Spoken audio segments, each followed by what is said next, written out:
प्यार वाले की तरफ से प्यार वालों के लिए। गम मत करे, जो चीज़ आपसे छीन गई है वो किसी और शक्ल में आपको ज़रूर मिलेगी। इस दुनिया में कोई ख़जाना साम के बग़ैर, कोई फूल कांटे के बग़ैर और कोई खुशी गम के बग़ैर नहीं है। जब आपको परों के साथ पैदा किया गया है तो फिर सारी ज़िंदगी रींगने को तरजीह क्यों देते हो? मेरी रूह मेरी रहनुमा है, अपनी चालाकी बेच दो और हैरानगी खरीद लो। जब आप अपने दिल से काम करते हैं तो आपके अंदर खुशी का दरिया बहना शुरू हो जाता है।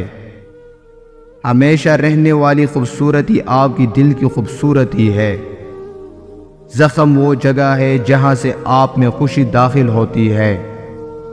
हर शख्स को किसी ख़ास काम के लिए पैदा किया गया है और इस काम की ख्वाहिश हर एक के दिल में डाल दी गई है। अपने आप को अकेला मत समझो, कुल कायनात आपके अंदर है।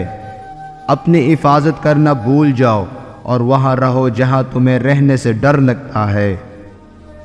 मोहब्बत तुम्हारे और दुनिया के हर शे के दरमियान एक पुल है। मैं ये सामने नज़र आने वाले बाल या जिस्म नहीं हूँ, मैं रूह हूँ जो मेरे अंदर है। आपके दिल का साए समंदर जितना है, अपने आप को इसकी छुपी हुई गहराइयों में तलाश कर। अपने दिल को इस वक्त तक तोड़ते रहो जब तक ये खुल ना जाए।